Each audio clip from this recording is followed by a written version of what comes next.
Kita masih bersama-sama dengan Kak Yona kali ini, masih di Ngobrol Apa, dan sekarang kita masuk di sesi yang kedua. Nah, seperti biasanya sih, kalau sesi kedua itu pembahasannya lebih mengerucut dan biasanya lebih dalam. Biasanya, tapi kita nggak tahu apa yang akan kita bahas kali ini. Apakah akan lebih mengerucut, apakah akan makin serius, atau makin ambiar, nggak tahu ya, Kak Yona. Jadi kita ngobrol aja, lanjutin apa yang sudah kita mulai tadi. Sorry. Jadi tadi itu, by the way, buat kalian yang mungkin ketinggalan, tadi itu kita ngebahas soal sandwich generation, temanya kita. Tadi itu kita ngobrol secara general soal sandwich generation itu seperti apa, dan kira-kira kamu termasuk sandwich generation apa enggak, spesifikasinya dan segala macam yang berhubungan dengan sandwich generation secara global atau secara general. Nah, kali ini kita mau bahas lebih mengerucut seperti biasa di sesi kedua ya. Nah, kita langsung aja Kak Yona ke pertanyaan pertama dari sesi kedua. Ini sepertinya aku udah tanya, cuman ini opininya Kak Yona nih. Aku tanya opininya. Kenapa sih sandwich generation itu bisa dikatakan itu sebagai beban atau bahkan kutukan untuk beberapa orang? Ada yang memang orang-orang yang menganggap itu seperti itu. Menurutmu kenapa? Setelah aku pikir-pikir lagi gitu, maksudnya selain aku setuju dengan jawaban yang tadi yang pertama ya, di sesi yang pertama, bahwa memang kalau kita lihat secara sekilas mungkin sesi bagian nggak enaknya kelihatan lebih banyak gitu kan, karena kita harus ngeluarin duit, kayak kita harus mengorbankan sesuatu gitu, atau mungkin banyak hal, bukan hanya satu hal tapi banyak hal gitu. Tapi menurut aku juga setelah aku memikirkan lagi gitu ya, membayangkan lagi, ternyata alasan kenapa itu bisa jadi sesuatu yang mungkin berat gitu ya buat kita, buat dari pengalamanku juga gitu. Karena ada unsur kita sendiri pun tidak siap dan tidak disiapkan gitu untuk ada di posisi ini gitu, untuk ada di untuk jadi sandwich generation ini gitu. Jadi kalau beban atau kutukan, ya menurutku balik lagi ke tadi gitu. Mungkin kelihatan sekilas seperti kutukan, atau jangan kutukan lah, beban aja. Ya, Kelihatan seperti beban karena kita harus mengeluarkan sesuatu gitu ya. Mungkin tenaga, mungkin ya lebih banyak, mungkin paling banyak duit kayak gitu. Gitu. Tapi kalau misalnya tetap kita bisa counter mungkin dengan mindset atau dengan pemikiran bahwa oh, kita sedang memberi gitu buat orang lain gitu, kita sedang menolong orang lain, misalnya kita sedang support orang lain dan jadi sesuatu yang menyenangkan, pasti mungkin bisa berubah ya gitu, bukan jadi beban lagi, tapi jadi sesuatu yang buat kita itu menyenangkan gitu, bikin kita happy, mengerjakannya tuh bikin kita happy gitu. Transfer ke mama tuh bikin happy. Transfer ke orang tua itu. Iya. Transfer ke siapa tuh bikin happy. Gitu. Ya. Apalagi dapat transferan itu happy malahan. Itu juga happy dapat transferan tiba-tiba. Oke, aku setuju sih. Jadi emang seperti yang kita sudah bahas sedikit kulitnya tadi di sesi 1, bahwa memang kadang-kadang dikonotasikan sebagai hal yang negatif atau sebagai beban gitu. Karena ya memang seperti yang Kak Yona katakan tadi, bahwa kalau kita ngelakuinnya kayak jadi beban, ya jadi beban beneran gitu loh. Kalau kita melihat itu sebagai hal yang happy dan pencapaian, wah bersyukur nih aku dikasih kesempatan. Benar, jadi pencapaian. Dan akhirnya lewat apa yang aku kerjakan, aku bisa setidaknya bantu orang tua, itu pencapaian sebenarnya. Kalau kita lihat dari sudut pandang itu. Nah, jadi memang menurutku tergantung kita melihat dari sudut pandang mana gitu. Kan kita bebas ya mulai dari sudut pandang mana. Walaupun mungkin sekarang kita happy, tapi kalau kita mulai dari sudut pandang yang lain juga sebenarnya ya itu bisa jadi beban gitu. Iya benar. Sekarang kita mau pilih sudut pandang yang mana, jadi happy apa jadi beban. Tinggal di situ sih. Nah, ini ada satu quote, sebenarnya bukan quote sih. Aku sudah menyiapkan sebuah ayat sebenarnya, anjir. Wih. Itu dari Filipi 2 ayat 14 dan 15. Yang Kita bacain ya. bunyinya. Lakukanlah segala sesuatu dengan tidak bersungguh-sungguh dan berbantah-bantahan supaya kamu tiada beraib dan tiada bernoda. Sebagai anak-anak Allah yang tidak bercela di tengah angkatan yang bengkok hatinya dan yang sesat ini, sehingga kamu bercahaya di antara mereka seperti bintang-bintang di dunia. Kalau ngomongin soal ayat Alkitab sih sepertinya balik lagi kita mau lihat ayat Alkitab ini dari sudut pandang mana nih. Kalau aku lihat dari ayat Alkitab yang barusan aku bacain ya, kalau kita ngelakuinnya bersungut-sungut ya dia akan jadi beban memang. Tapi kalau kita ngelakuinnya happy ya nggak akan jadi beban. Jadi itu bisa dibilang dari mindsetnya kita sih. Benar. Itu sekedar opini aja. Setuju. Ya. Jadi seperti itu menurutku pribadi dan ada dasar Alkitabnya sedikit tadi ya. Oke, kita lanjut lagi ke pembahasan berikutnya. Nah, tadi kan kita sudah bahas bahwa beban atau kutukan, artinya banyak orang yang mengalami hal ini gitu. Tidak terlepas dari hal ini. Menurutmu bisa nggak sih istilah ini dipatahkan atau mata rantainya diputuskan gitu? Kalau bisa pun mungkin perjalanannya panjang ya. Maksudnya kalau ngelihat secara general, kalau mungkin cuma ngelihat di lingkup yang kayak satu keluarga gitu, mungkin akan jauh lebih gampang gitu. Bisa pasti bisa gitu, tapi menurutku ada ya itu tadi ya ada sisi positifnya juga yang tadi kamu bilang kan ini jadi sebuah pencapaian juga gitu. Ya, betul. Jadi sebuah pencapaian gitu buat aku juga secara pribadi dan buat teman-teman juga yang lain bisa support orang tua itu sesuatu yang justru mungkin dari dulu kita harap-harapkan gitu kan. Gitu. Jadi sesuatu yang kita inginkan dan akhirnya waktu kita bisa jadi sesuatu yang tadi jadinya menyenangkan gitu kayak circle-nya menurut aku akan jadi seperti itu sih gitu. Jadi kalau misalnya perlu diputus atau enggak, mungkin jawabannya enggak ya. Menurutku enggak perlu gitu. Ini bukan sesuatu yang misalnya bukan sesuatu yang kayak bebannya sampai ke kekekalan gitu. Hei, jauh sekali. Yang bebannya tuh sampai seterusnya gitu enggak gitu juga gitu. Tapi sesuatu yang bisa di manage gitu kan, sesuatu yang sebenarnya bisa di manage gitu. Jadi menurut aku yang akan jadi beban akan jadi sesuatu yang negatif setelah aku renungkan lagi sebenarnya itu adalah kalau kita secara finansial, secara mental itu tidak siap gitu untuk jadi sandwich generation gitu. Jadi setelah aku pikir-pikir ya ternyata jadi sandwich generation itu juga perlu persiapan ya gitu. Kayak kita kan sekarang ya udahlah belak-belakan aja gitu kayak kita suka atau tidak suka mau atau tidak mau setiap kita akan ada di posisi di mana kita harus membiayai orang tua sedikit ataupun banyak gitu kan harus membiayai orang tua membiayai adik atau membiayai anak keluarga kayak gitu kita semua akan ada di posisi seperti itu gitu entah mungkin keluarnya kayak cuma mungkin sebulan 100.000 buat orang tua atau 10 juta itu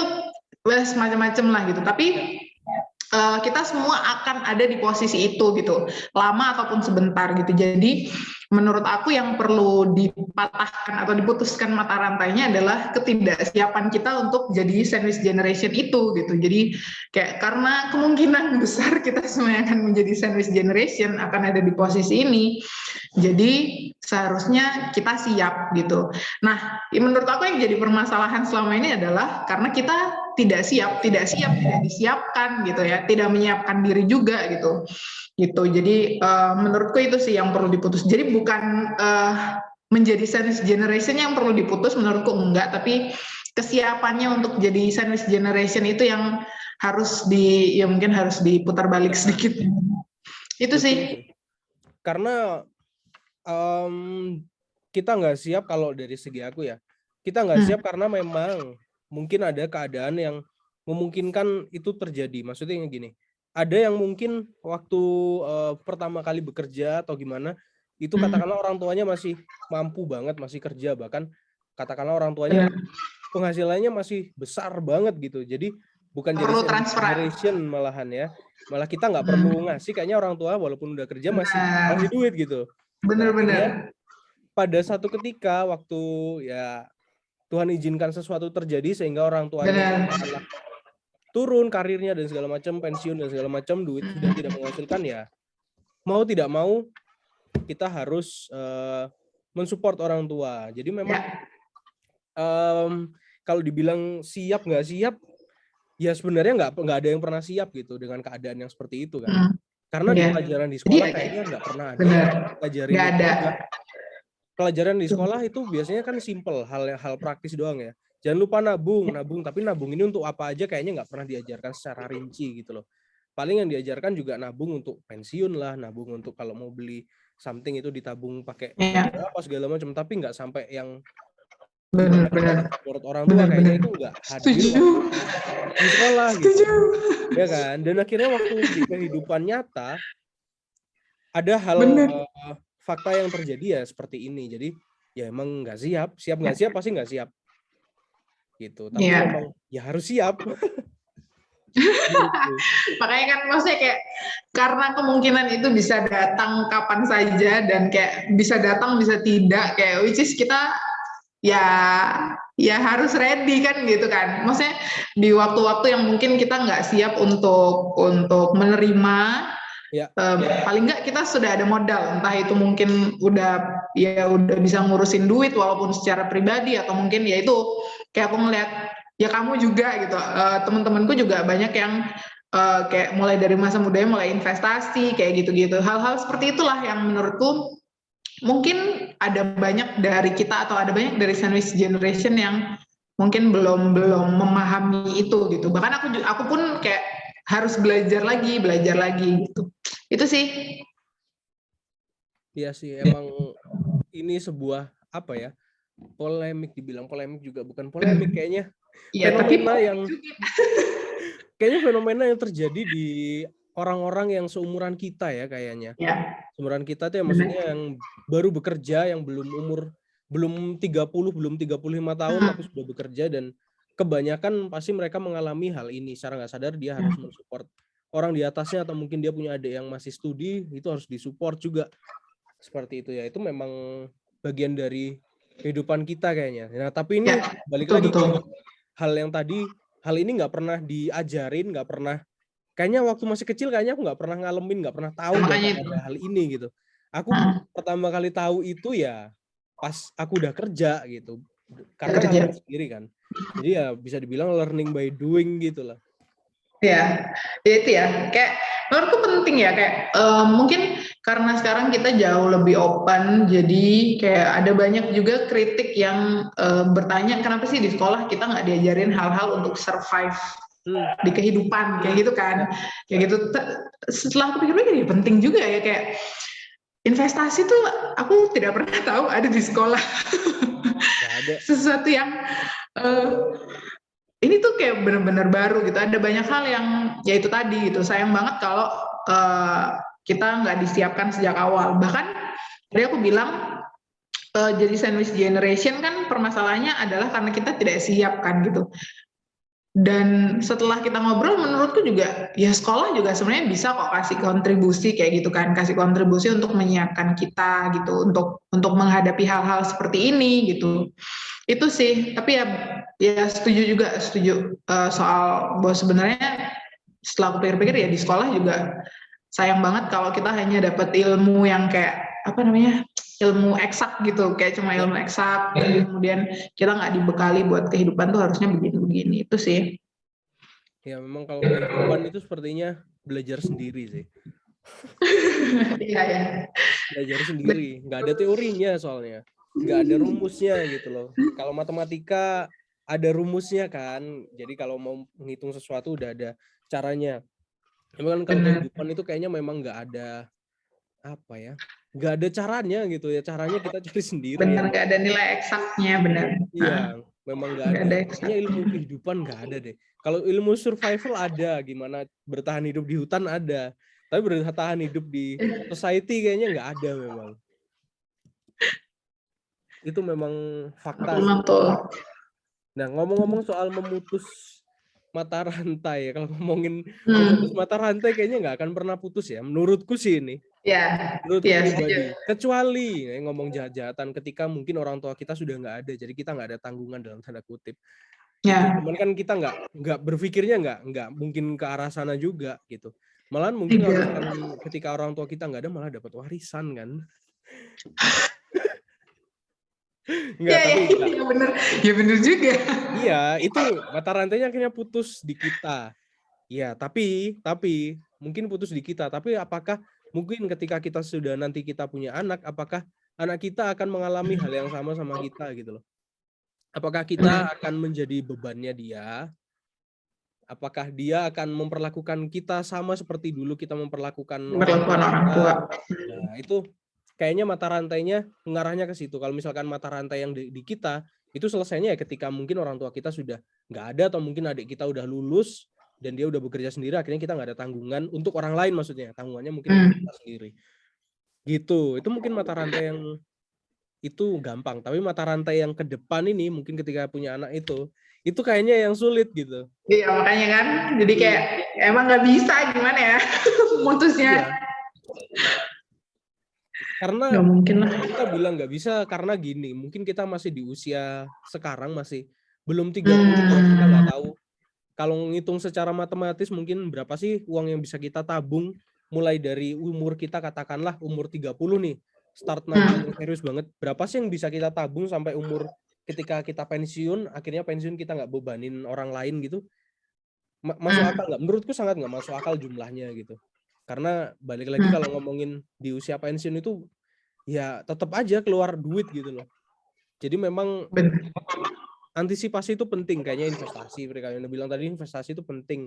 Investasi dalam segala hal lah, mau tanah lah, mau apa segala macam, terserah bentuknya investasi itu penting. Jadi seenggaknya ketika mungkin kita sudah dewasa, sekarang udah dewasa, maksudnya ketika sudah usia dewasa, purna, ya udah purna maksudnya. Kalau dewasa sekarang udah dewasa. Ketika sudah usia purna, seenggaknya kita tidak membebani terlalu banyak untuk generasi di bawahnya kita. Menurutku sih begitu. Setuju. Mindset. Ya, tapi memang kalau ngomong investasi kayaknya itu hal yang lain ya pembahasannya. Benar. Dan ini pernah dibahas juga tapi belum dalam juga. Tapi kalau ngomongin investasi mungkin kita bisa senggol sedikit. Pentingnya investasi. Menurutmu deh pentingnya investasi apa? Kalau aku pribadi, maksudnya dari yang aku kan kondisinya dari dulu itu orang tua nggak terbiasa dengan investasi gitu. Ya. Itu istilahnya ini benar-benar sesuatu yang waktu aku mulai bekerja terutama jadi sesuatu yang baru aku dalemin, baru aku pahami ini sebenarnya apa sih, siapa yang harus aku lakukan, fungsinya kemana. Jadi menurutku itu ya kayak kita menyiapkan diri ya gitu, jatuhnya kayak kita sedang mempersiapkan diri untuk ke depan kita akan seperti apa gitu menurut aku secara pribadi gitu.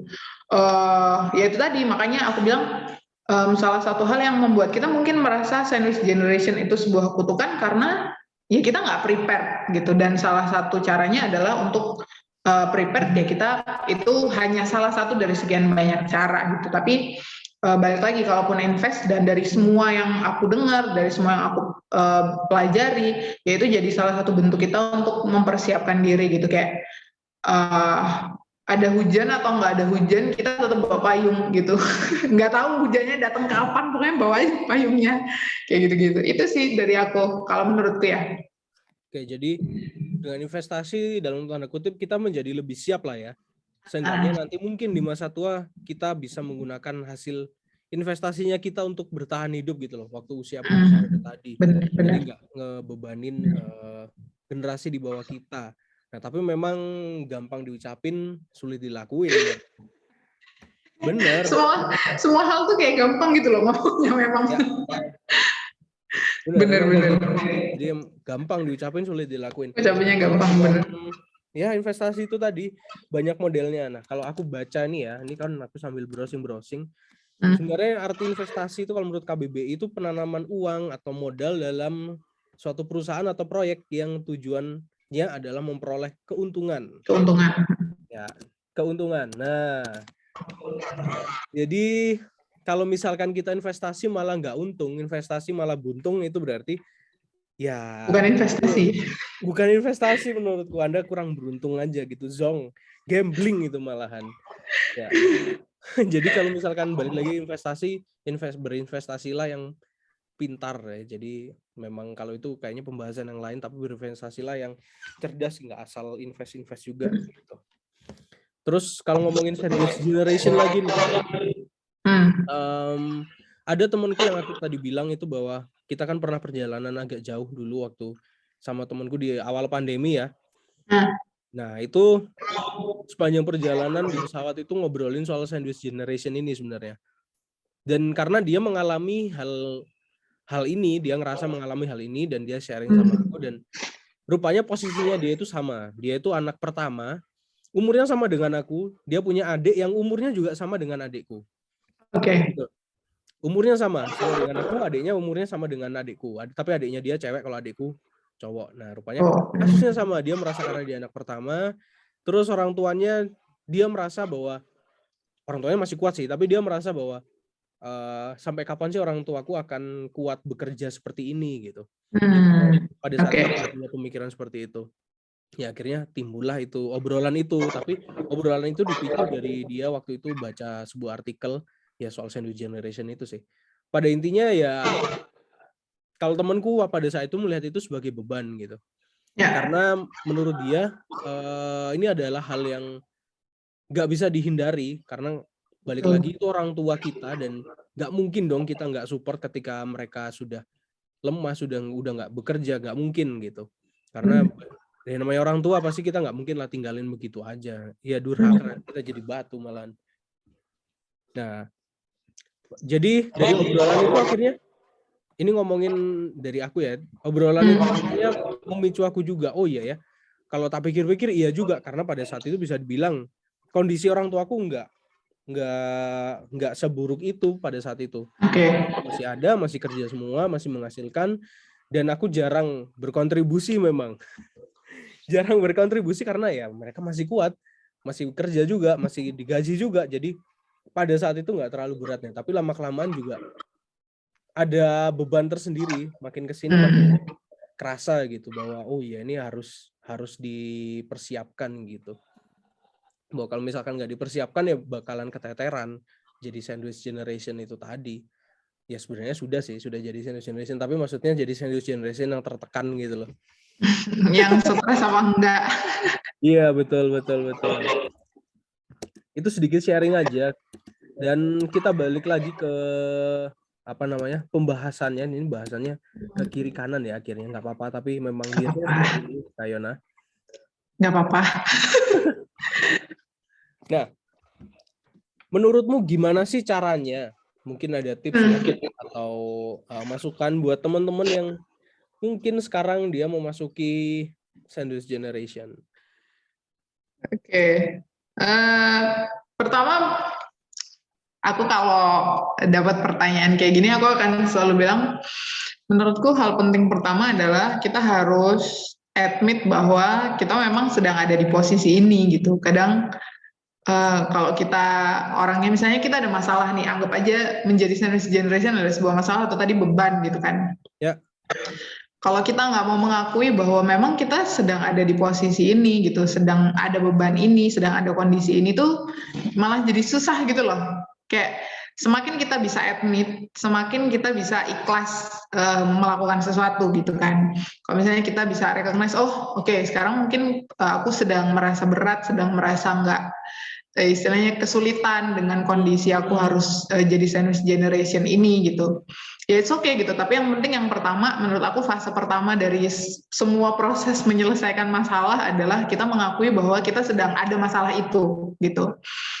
Mungkin lagi kesulitan karena merasa harus membiayai orang tua, di satu sisi kita juga punya kebutuhan, punya keinginan gitu kan, ya nggak salah juga gitu.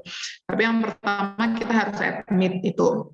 Terus yang kedua, menurut aku kita perlu mindset-nya berubah ya gitu, dari semua hal yang aku pelajari dan aku renungkan, aku bayangkan, it's okay, bukan it's okay, kita harus bisa merubah mindset kita dari yang tadi kalau misalnya mungkin kayak pengalaman temenmu, atau mungkin juga ada banyak teman-teman lain juga yang ikut mengalami, menurutku yang penting adalah pola pikir kita juga gitu. Pola pikir kita untuk melihat ini, yaitu tadi, ini beban bukan sih gitu kan. Ini kalau misalnya kayak aku sendiri, aku merasa aku juga bukan orang yang kayak gajinya banyak gitu kan. Enggak gitu. Tapi tiap kali aku ngasih gitu misalnya buat mama, aku seneng gitu. Bukan karena ini membuktikan bahwa aku mampu atau lebih tinggi atau seperti apa, enggak. Tapi karena ya barely ngomong, karena kita sayang sama orang tua gitu kan, karena kita sayang sama orang tua. Jadi mindsetnya yang pertama menurut aku adalah kita harus merubah juga pemahaman bahwa ini kita melakukan ini bukan, istilahnya bukan karena tadi kita ngomongin kewajiban, bukan karena tuntutan, tapi udahlah murni aja karena memang kita sayang sama orang tua gitu. Kita mau ngasih sesuatu buat mereka gitu. Itu terus yang kedua, kalau misalnya nih ada teman-teman yang mungkin belum masuk di fase sandwich generation, atau mungkin kalian masih kuliah, masih ada biaya orang tua, menurut aku kalian ada di waktu yang tepat untuk menyiapkan dari sekarang gitu kan. Selama kita semuanya masih bisa nyiapin, kita istilahnya kita pasti once or twice lah gitu, sekali atau dua kali kita pernah memikirkan, atau mungkin berkali-kali kita pernah memikirkan untuk misalnya bisa kontribusi buat orang tua gitu kan, atau buat adik kalau kayak posisimu sama temenmu gitu, sama teman-teman yang lain punya orang tua, punya adik gitu kan, yang harus dua-duanya harus dibiayai gitu. Menurut aku kalau sejak awal, misalnya sejak SMA atau sejak kuliah kita tahu bahwa oh nanti ke depannya aku pasti akan support mama papa, aku akan support orang tua. Kita bisa menyiapkan dari sekarang gitu. Kalau misalnya kita masih kuliah, bener-bener kayak waktu kalian tuh masih sangat banyak untuk bisa menyiapkan itu gitu. Untuk bisa mulai belajar manage uang, untuk bisa mulai belajar investasi mumpung kalian masih kuliah kan, kayak gitu-gitu. Walaupun dari hal-hal yang kecil, maksudnya jumlahnya mungkin kecil gitu. Itu sih yang menurut aku juga penting ya. Tapi balik lagi, perubahan mindset itu sesuatu yang dari pengalaman aku pribadi, itu sesuatu yang jadi awal untuk survive gitu. Kita perlu mindset shift juga untuk bisa melihat, yang pertama ini bukan beban gitu kan, yang kedua kita support orang tua karena sayang gitu, bukan cuma karena tuntutan, karena ini wajib, karena atau mungkin karena bisik-bisik tetangga yang kayak ini anak nggak ngasih apa-apa sama orang tua, kayak gitu-gitu kan. Kan ada yang kasus-kasusnya kayak gitu.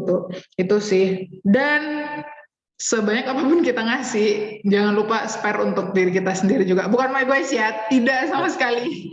Tapi kita sendiri pun perlu gitu. Kita perlu jangan lupain diri sendiri deh gitu, kayak kita sendiri pun perlu untuk tetap kuat dan sehat secara mental gitu. Jadi jangan menyiksa diri lah gitu. Kalau aku sih mungkin itu ya, dari pengalaman aku. Oke. Gimana? Sepertinya kalau dari aku juga punya tips itu yang sepertinya mirip-mirip ya. Tapi pada intinya ya siap nggak siap harus siap. Tapi memang faktanya karena kita nggak pernah mendapatkan ilmu yang seperti itu di sekolah atau dimanapun, itu jarang banget yang dapat ilmunya. Jadi memang ketika kita menghadapi hal itu, ya kita harus siap gitu. Kita harus tahu apa yang harus kita lakukan.